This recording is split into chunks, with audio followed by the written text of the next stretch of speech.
Captain Insano shows no mercy. Straight cash, homie.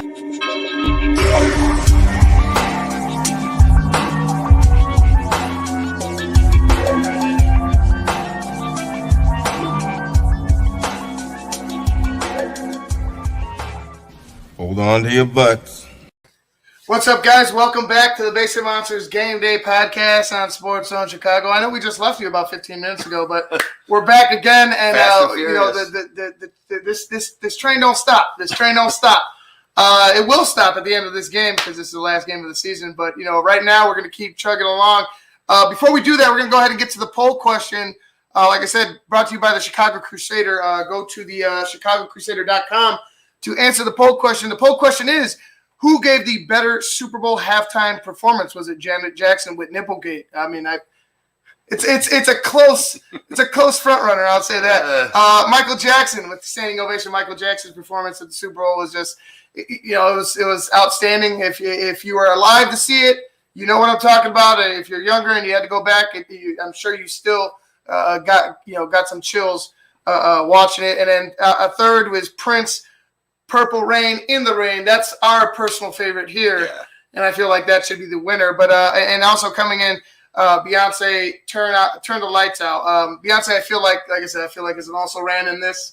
Not trying to diminish her by any means. It's just don't let the Beehive come after you. Yeah, right. Don't let the Beehive come after you. Don't let the hey. Don't let the Beehive. Don't let the Beehive after me. But you know what? It's to me, it's Prince. I don't know. I mean, Michael, it's could have been on generation. Some people didn't really watch, weren't old enough to watch it, but Prince, everybody saw it. I mean, that was just like even Mother Nature helped out. Like that. Like, how much more better does it get? Come on. Right, no doubt. All right, guys. We're, like I said, keep moving things along. We're gonna go ahead and bring out our next guest. Our guest of one of the hottest shows on SportsZone Chicago. The guys, these guys, people want to be on their show. It's not that they reach out. People want to come on their show. That's how dope it is. We're gonna go ahead and invite two guys that have been just pouring everything they have into their show and into SportsZone Chicago, and we appreciate it greatly. Those two guys from What's Up Cuz on Mondays from 6 to 8. Lance C. Irvin and Jason Palmer. Fellas, what's up? Happy Super Bowl Sunday to you. Man, it's a great holiday. What's going on? What's up, Luke? What's up, Ivan? Is everybody good? We're good, buddy. Oh, we're good. We're good right now, Lance. And you know what? It's like this morning. It was actually last night. We were talking to each other. We're like, yeah, how are we going to approach this? What time are we going to start? Where's our heads at? And honestly, everything's been smooth. So far so good. But in between us speaking to Jamar and us speaking to the Smokefellas, we had about an hour, and you can see the intensity spike with Luke. You can see the anxiety start to kick in. He started being fidgety. He's over here. He's over there. He needs another beer. He's eating chips. It's fun to watch for me because I'm like, man, is that what I would look like? Am I more extreme? Probably. But it's been fun to watch. It's been a fun morning so far. We're talking to everybody, getting everybody on, and we're glad we have you guys on. But you know what? Let's kick it off first, and I actually want to address it. It's actually going to be a little bit. Sobering right now for the moment, and that's the tragedy that happened with Britt Reed and what happened in the car accident that happened in Kansas City the other day. Jason, we know that Andy Reid and his sons have had trouble before with substance abuse and such, and I feel for Andy Reid, and he has an obligation to other people though. You know what I mean? To me, this is such a hard day because knowing what's going on in your family, you have to go ahead and do something. You have to go ahead and take care of something else, and you're not able to address what's going on with your family right away. How do you feel the Chiefs and Andy Reid should take this going forward? We spoke to Michael Halatek about it last segment. We all agreed that they should move on from Britt Reid, but more than that, the victims involved in this, may they recover, because I feel like the worst thing that could happen is if the worst scenario happens, if you know what I mean. Yeah, I think, and Lance can speak to this, as well, being a coach and, having a family. But, coaches, a lot of their time is really taken up with coaching, and that comes at a price for your family. And we hear that a lot of times, and especially with football coaches. I mean, Tony Dungy had issues, with his son. Lovie Smith this year, his son got arrested for pimping, basically. It's just what it was. And Andy Reid is going through the same thing. And, your children are grown. They're adults. Yeah, they're still your kids, but these are legal adults who are making terrible decisions. Should he lose his job? Absolutely. This man was allegedly driving drunk, and now we have children who are injured. How does Andy Reid go on? It's tough because he's going to always be a father, but he also has a responsibility to all the coaches and players on that team. So a very sad situation that, shouldn't be happening, but, it's not something that hadn't happened before during Super Bowl week. I remember the Cowboys who had a lot of extracurricular activities before the Super Bowl. So, these things are happening. We had Ray Lewis, when he was in Atlanta that Super Bowl, and someone got stabbed to death, and Ray was found innocent of it, but he obviously knew kind of what was going on and was around that situation. So, Super Bowl week, we have had these things kind of pop up, but this is a very difficult situation because this person is a member of the coaching staff. But somehow the Chiefs will have to find a way to stay focused and keep moving forward. But I do feel bad for Andy Reid because no one wants their child to be getting in trouble with the law like this. And Coach, I guess I'd have to ask you the same question, but a little modified. As a coach, I would actually ask you the question, like, have you dealt with not this situation in particular, but have you dealt with a difficult situation that involved a member of your coaching staff or a player that has impacted you prior to a game? I mean, first of all, you feel a little bit sad for Andy Reid because he has to deal with this issue that he's dealing with prior to the game. And if his son needs help, I hope that he gets some help. And then, like Jason said, though, and I get to the answer to your question in a second, but, being a head coach and being the coach period, you already spending a lot of time from your family. I remember by the time my daughter was like 9 or 10, I had missed like 7 of her birthdays. So you already missing time from your family. And with that being said, that's a tough situation. And I've been in some of those situations as a coach where people have been drinking and driving and the situations just didn't end up right. So like I said, it's tough. You're really trying to concentrate on the game. But like Jason said, Andy Reid is a father first. Mm-hmm. So hopefully he can block out some of the distractions that's coming, but it's awfully tough for him. And you feel for those coaches that are in those situations also. I agree, and it's I don't want to stay on this too long because it's the game today is supposed to be joyful, exactly. And I don't mean to jump in, but no, go ahead. I mean, think about this: Andy Reid would have been coaching with his son in the Super Bowl. Mm-hmm. I mean, how good of a feeling is that? If you could look to your left or your right and you seeing your son down there and you really about to accomplish something that you set out for, that was supposed to be a wonderful feeling. Right. And, it's real. Like this is real. Like your actions have consequences. And honestly, like I feel like there's nothing more to be said. The job should be taken away from him. He should be forced to resign or they just outright fired. But yeah, I feel for Andy Reid, and I wish him the best today. I really do. But moving on, guys, just let's house things up a bit. We have a big matchup today: the Chiefs and the Bucs on the football field. It really is Tom Brady versus Pat Mahomes. It's not necessarily Chiefs and Bucs. And like I said, Lance, you got TB12, the old school TB12, number 199. You got number 199. You got the 199. That's what you got. That's old school. I'm shocked my cousin Jason doesn't have a Pat Mahomes stuff on. Normally, I'm going to give him credit. Ooh, his jersey game is tight, but he fell off today. Well, it's hard because, being Bears fans and and I know Jason is looking for other pastors. I'm cheating. He has a side the waters out there to see other teams.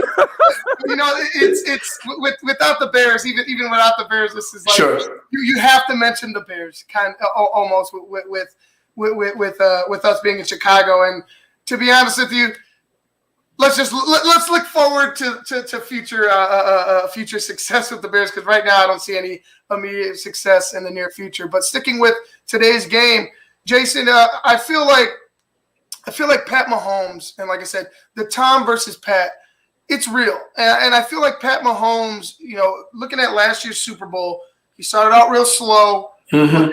Boom. Then you saw the talent. You saw the potential come to play. Mm-hmm. How do you feel like he starts? First of all, how do you feel both quarterbacks start this game? But in particular, how do you feel Pat Mahomes? What do you think his mindset is? Because honestly, like, everybody's been building this as Tom versus Pat, and it's not just Chiefs versus Bucks. Right. Do you think that has any play? I think this is going to be a very interesting game. I think both teams are going to start out slow, actually. I think we could actually see a scoreless first quarter. I think the Chiefs are going to have trouble because both of their starting tackles are out. So I think they're going to have trouble moving the ball initially. I think the Buccaneers are going to struggle just a little bit because it's a Super Bowl. So the defenses are going to be ramped up and everybody is going to be, giving their best. And, I just think we're going to have a very close game in the early parts. And then I think the scoring will start opening up in that second quarter. I think the second half is going to be the explosion of the offense on both teams. But this is going to be a good matchup. And you throw in a rainstorm that actually may come at some point during the game too. So you're going to have a lot of different elements going on here. And let's not forget, fellas, the halftime show is always longer at the Super Bowl too. So it's not your regular 12-minute halftime show. It's almost closer to a half hour. So all these things are going to come into play.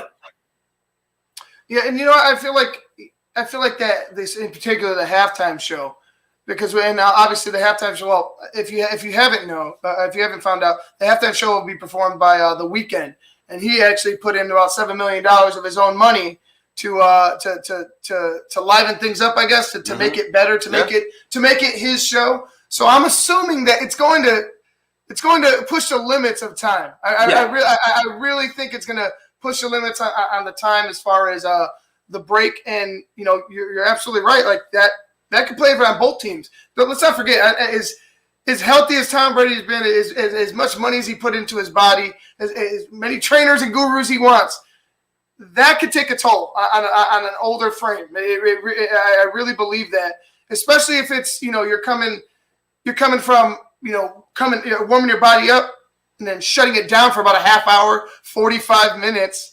That's something that's, as an athlete, you don't want. Like for me, when I was athletic enough to play consistently, I want to be out there. Just go. Let's not stop. Let's have a short break, but stay warm. That's got to play a toll. And Coach, I feel like Tom, going into the second half of this game, we saw him struggle in the second half of the Saints game and the Packers game. That's where he threw his picks, and that's where the teams almost made their comebacks. I feel like he's going to have to trust. First of all, he's going to have to trust himself to make the smart play, but he's going to have to possibly take a sack and not force the ball in the second half. What do you think? What do you think about that? Because I feel like if he gives up the ball, the Chiefs can run away with this. I think that, number one, I always said, and I think I told Jason last week, to me, it comes down to the running game. When you playing against a team like the Kansas City Chiefs, whose offense is, oh my goodness, that's what we all say, their offense is off the chart. You have to be able to run the ball and try to keep it out of their hands. That's where guys like Ronald Jones comes in. That's where Leonard Fournette comes into play. And I think they're going to have to run the ball more. than they did maybe even against Green Bay. I think they handed the ball off like 33 times or something like that, if I'm not mistaken in my numbering count. So I think they're going to have to trust in their running game. And I think that halftime lag, man, that's tough when you off about 30 minutes. But these days they have bikes back there. They have other things for them that can keep your body warm and keep your body loose. But you have to trust in this running game on this day.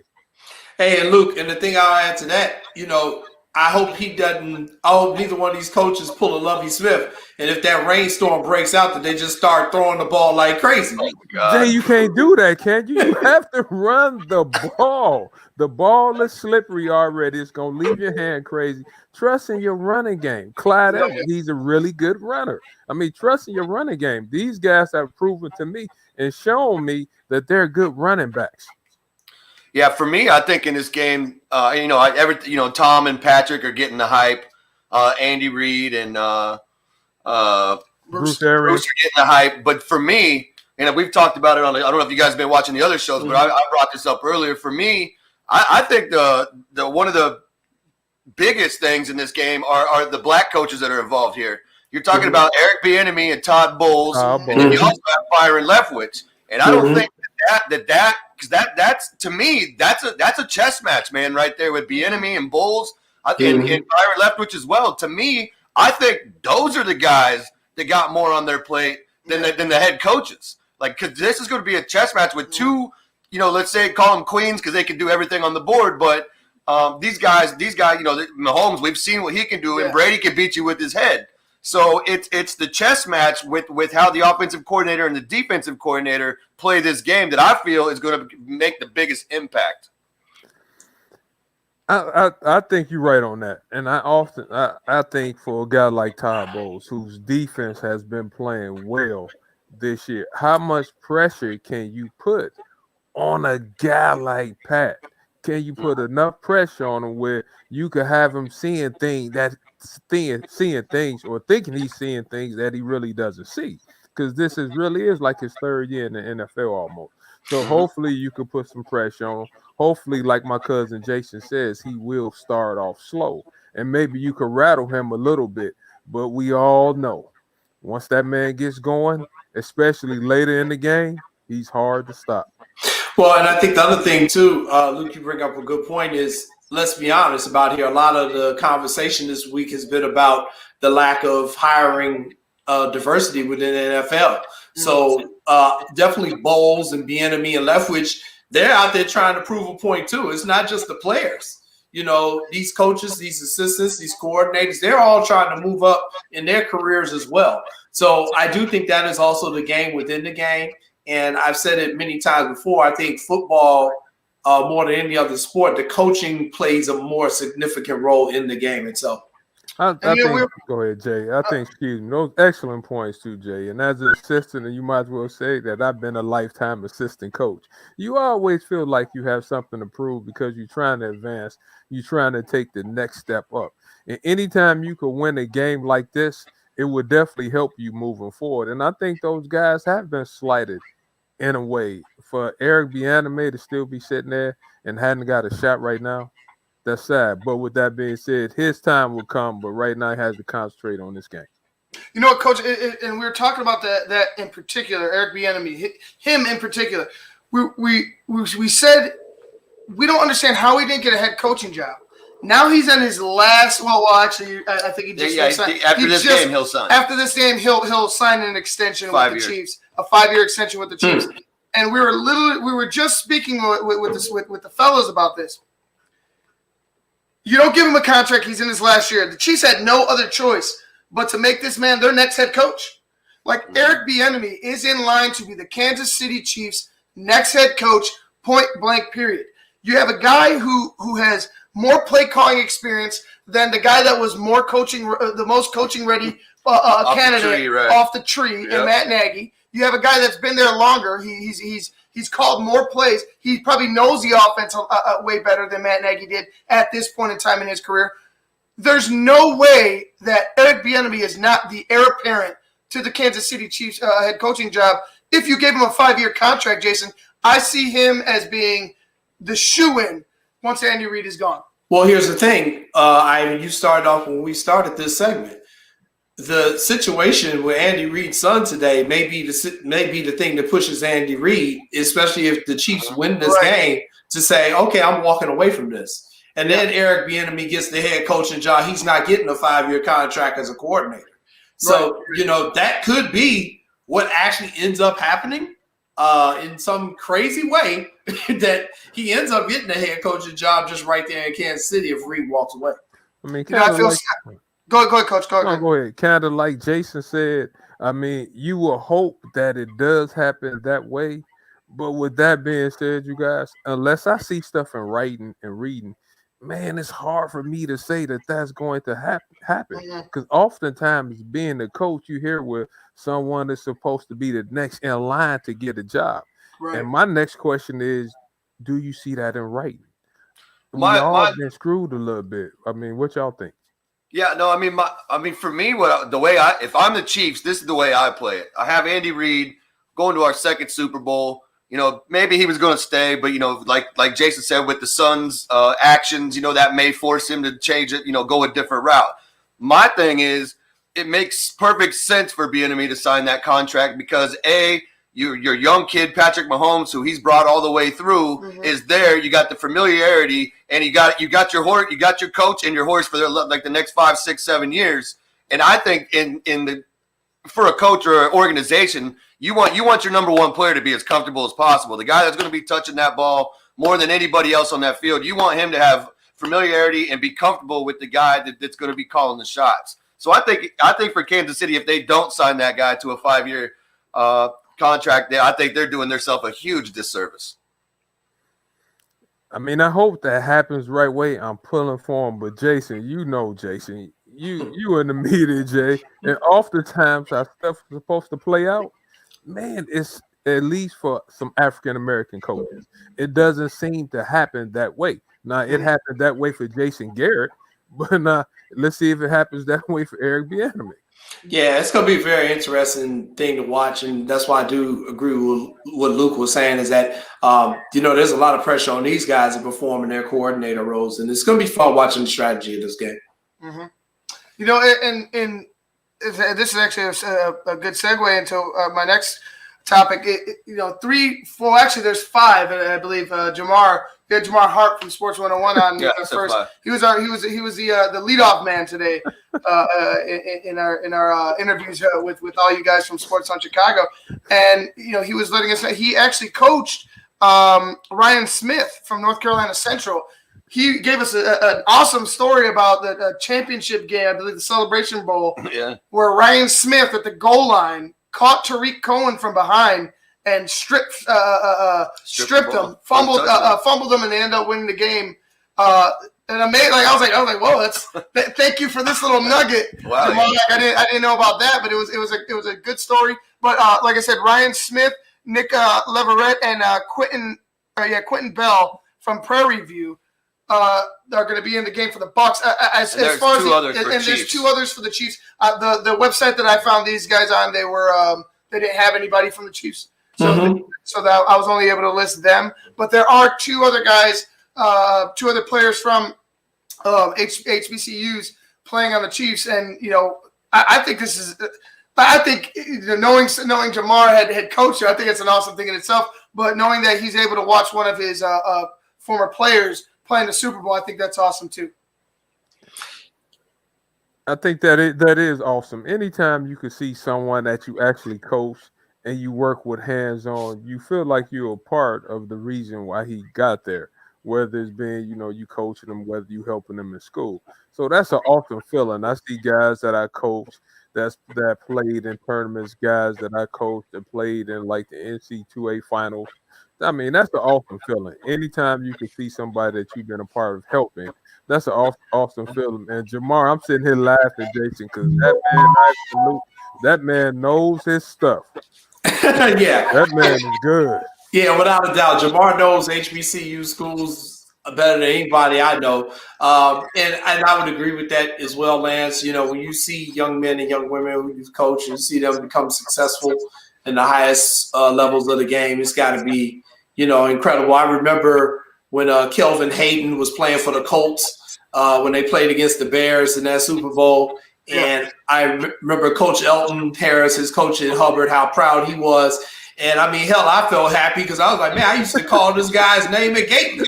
So, it's just so many connections. It's great to see that. I think it says a lot about historically Black colleges and universities and the athletic programs there, that they are producing some really good football talent. And we've talked a lot about it, particularly on our show, Deion Sanders getting the job at Jackson State and what that's going to mean for HBCUs in football. But I think you're going to start seeing it, and Lance can already confirm it. We're starting to see it even in basketball. A lot of players from the African-American community are choosing to go to HBCUs and turning down offers from other more well-known universities. We talk, and I remember you guys speaking on that. You talk about the exposure. Yes. The lack of exposure. And I remember, when I was growing up, because it was football or bust in my mind, as a kid, you don't really, you don't have an idea of the world. But I would watch any football game you can, whether it, whoever it was, you know what I'm saying? And they'd have, they'd have a Grambling play. They'd have them on certain, and it would only be once in a great while. Right. One game out of the year, you're prime time on ABC, but it'd be like at 2 p.m, or some game where it's like you're on ABC, but it's not really a prime time game. But I remember, I can distinctly remember those games and sitting there watching those games because it was football. But for me, it's getting the talent in and developing that talent. But just the fact that it's piquing interest, I think, is a huge step. Because if I would have known, hey, somebody's looking for somebody like me, somebody that's probably not going to be scouted as a at a bigger school, but has potential, why not go to HBCU? See, like for me, it's the exposure that should be the focus right now, is getting people and getting students and student athletes to understand you have options out there, beyond just the big names that you see on TV. That is key. And just the other day, I was watching ESPN2, and I think from a basketball standpoint, it was Grambling playing like Southern on ESPN2. Yes. So just getting that exposure and being a kid, like you said, basketball is basketball, football is football, and all you want to do is have options and be able to showcase the things that you're doing. That's why I'm so thankful for social media these days, because now you really have a chance to put yourself out there. Because some of the schools, let's just face it, they don't get enough exposure and enough notoriety like we talked about. But due to the advent of social media, now you can have your stuff out there seen on a bigger platform. Yeah, I would agree with that. Time out, man. Time out. You agree with me too much. I'm feeling some type of way because you don't normally agree with me this much. You okay, cuz? You came with a Bears. You came with a Bears shirt on. I'm just making sure you're okay. It's Super Bowl Sunday, and the first couple of drinks have already gone down. Oh, that's no doubt. Hey, guys, you know what? We're going to go ahead and wrap things up real quick. Before we wrap things up, because we got Shawn and Maya waiting in the wings. Man, let me go ahead and get your game picks. Let me get your score and your decision. I kind of got a vibe of where we're going, but let's know for sure. Jason, we'll start with you. So I think the game is going to start out kind of slow, and then I think you're going to see an offensive explosion on both teams. I think the Tampa Bay defense is going to score. I think they're going to get either a pick six or a fumble recovery or something. I am going to pick in this game the Tampa Bay Buccaneers as the winner. I think Kansas City not having their regular starters on that offensive line is going to really hurt them. And I think the Tampa Bay defense is really good. So I am going to go with a final score of the Kansas City Chiefs with 17 points and the Tampa Bay Buccaneers with 31. Wow! Oh, all right. That's the biggest spread we've had, Jason. Did he say 35-21? I said 31-17. 31-17. Boy, what's in that? What's in that can? What's in that glass you just sitting out of? Cause I love you to death, and I know Devin White is a bad man, JPP. But even though I'm representing my man Tom Brady, I'm gonna have to go with that man Patrick Mahomes, y'all. I just think anytime that offense is explosive as it is, I don't think they can be stopped, and I'm worried about the safeties. I'm worried about the secondary for the Bucs. I mean, Luke, I'm not sure about our secondary back there. So I'm gonna be more conservative, Jay. I'm gonna go 35-28 Kansas City. Yeah, hey, that's about where everybody's been so far. But just to give you give you a little comfort with that secondary. Now, Jamel Dean, our fastest cornerback, wasn't playing that first game, so I don't look for Tyreek to put 200 on anybody today. He put 269 on us. 269. Yeah, I'm hoping. Let's just hope. Let's hope somebody learned a lesson somewhere on that Tampa coaching staff to not let this man run free. Oh, man. Hey, guys, you know what? Thank you so much for joining us. It's been, like I said, it's from the start, from Jamar to the Smokefellas to Mike to you guys. It's been very fun. I'm glad to talk to you guys. I'm actually glad Coach is on the show. We got to get Coach on Shawn and Maya a little bit more because I know it was your birthday last week, and I had the little Coach. I had your picture on in memorandum. It was up next to Jason. But we got to get you. We got to get you. You know what, Ivan, I appreciate you because I know if it was up to Maya and Jason, they wouldn't have me on anyway. They against me, and it was Maya's birthday too. Tell Maya I said happy birthday, and she could have called me back. I called her to wish her happy birthday, but kind of like Jason, she's been out balling this weekend. So Ivan, you the only one I really fool with. I mean, Shawn is okay. Ivan, what can I say, man? We've been working, man. We got a big show coming up tomorrow. I'll just tell them real quick. We've got 1991 NBA champion from the Chicago Bulls, Cliff Livingston. Good news. Is going to be on our show. We got Cliff coming on the show. And then, Lance, you tell him who our second guest is because he's hot right now, too. I got representing Jason Sweatshirt from the University of Illinois, Ronald Chan Coleman, who's the assistant coach. And we're talking about flying the line of basketball because those boys been doing it lately. Woo, they've been doing it. They beat what was it, Wisconsin? They beat Wisconsin. They beat Wisconsin the other day. They went down. They shot down from, what was it, I believe 6 to like 19 to 12. I feel like I feel like the balance is there. I feel like they're warm and they're just heating up. I like what I see from Illinois basketball, man. I hope they can continue. But you know what, guys? Thank you again. Thank you for coming on. Like I said, guys, check out What's Up Cuz Monday nights, 6 p.m. to 8 p.m.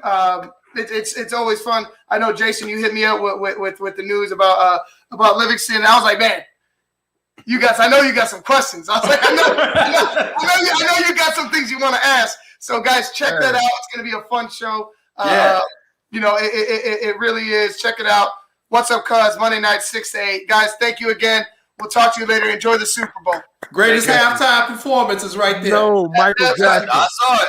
That's the greatest. Jackson. It's not Michael Jackson. It's arguing Prince. Already. That's right. We're going to argue tomorrow, too. All right, y'all. All right, guys. Take care. Thank you. All right.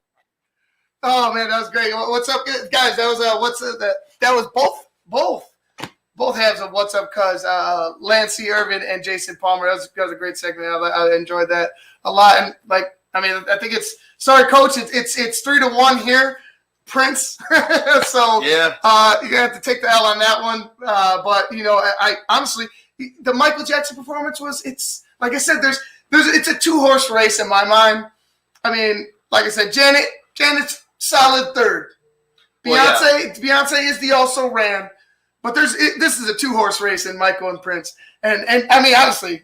And it just depends on where you were in your life, because right. If you saw that Michael Jackson when you were, because Prince was still there, he just wasn't as big as he became. Right. So Mike, you had to probably give it to Mike then. But after you saw that Purple Rain, I don't know how you choose any other way. I don't know either. And before we go ahead and wrap things up, guys, we'll get to that poll. We'll show you the poll question again.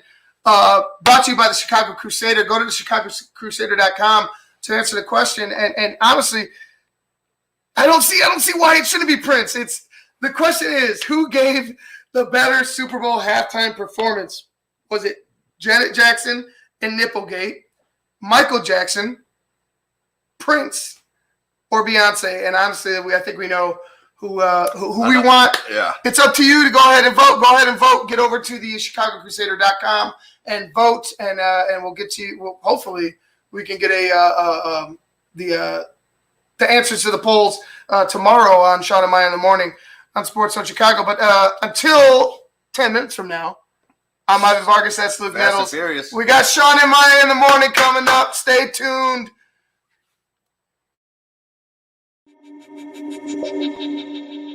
Captain Insano shows no mercy. Straight cash, homie.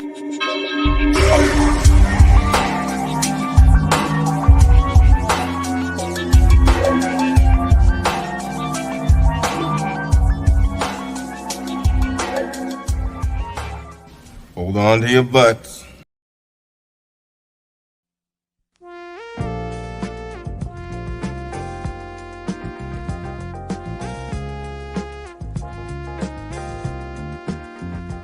I just heard my favorite band is in town. I'd love to get good seats, but everywhere I've looked, the ticket sites have crazy service fees. Haven't you heard of TixSplits? Who? TixSplits. They don't gouge you with crazy fees. The price they advertise is the price you pay, plus a small delivery fee. Never pay service fees again. Go to TixSplits.com today. TixSplits.com. Guaranteed seats, low prices. That's TixSplits.com. Every ticket, every venue, everywhere.